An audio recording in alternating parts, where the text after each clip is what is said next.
Welcome back, everyone. We are joined by Marc Boker. He is going to discuss American Vampire. We loved this one. We loved it so much. We really like this. Give us a little synopsis. First off, I'm glad that you really loved it. Yeah. But this is American Vampire Volume 1, and this is actually 2 stories in one.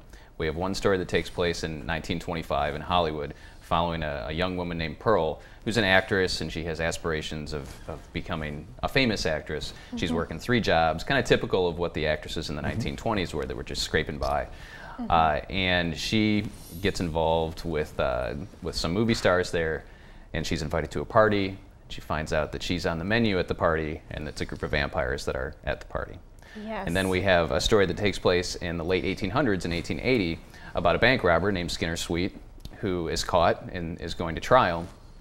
And he actually escapes and is turned into a vampire by one of the traditional European old school vampires, and Skinner Sweet becomes the first American vampire. So it's a new breed that can actually go out in the daylight,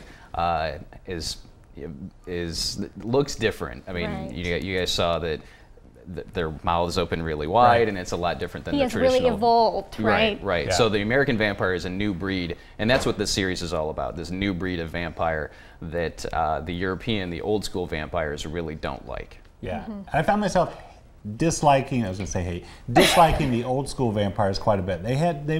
Not that Skinner Sweet had too many redeeming qualities, right. But do you find that readers of this, that's okay, we want you old vampires to move along. This new vampire is a lot cooler. Yeah, definitely. The American vampire those are the people that you root for as you're reading it. And this is a story that's still going on. This was originally published back in 2008. The series is still being published, and you're following these characters through time. So we start in 1880 with Skinner, we get into the 1920s with Pearl, we go through the 30s, 40s, 50s, and the series is now set in the 1960s. And because they're vampires, they don't age, and they can live forever. Some of them do, some of them don't. But it's really, the characters are really engaging. And I think one of the interesting things about this, and we talked about this briefly before, Stephen King, the novelist, was asked to write just an introduction to this series, and he liked the pitch so much that he wanted to write the series. So he picked up and he worked from an outline from the writer Scott Snyder and wrote the origin story of Skinner Sweet. So Stephen King wrote the Skinner Sweet Western origin story, and it's the first time that he has ever written an original comic book story. Wow. Which is kind of cool. Yeah, Skinner Sweet is quite the character. Yeah, he is. I was trying to figure out throughout the whole book whether or not I liked him, because he's basically a thief and a murderer, turned American vampire, but you kind of like him just because he turns Pearl into the American vampire, and he kind of redeems her from just being that old European vampire. Well, he does it to kind of save her life. Yeah, exactly. I think that she was on the brink of death and not necessarily becoming an old school vampire, and he does it to save her. And he pops in and out of her life as the years go by, and you're right, he's kind of that.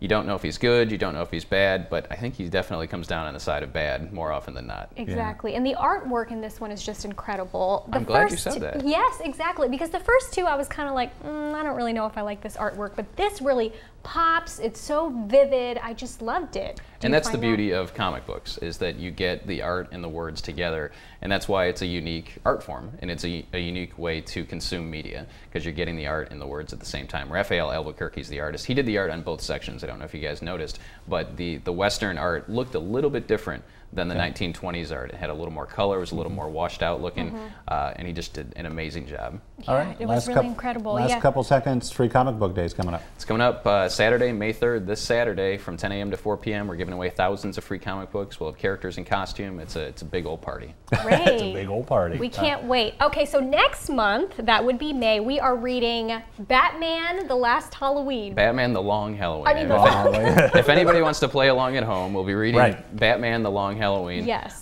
So seek it out. It is a fantastic Batman story, and was the inspiration in small part for the Christopher Nolan Batman movies. Oh, okay, good. Wonderful. We love those movies. Okay, so we encourage you, please read along with us. We would love to, have your opinion on these comic books. Keep your input. Thank you. We'll be right back.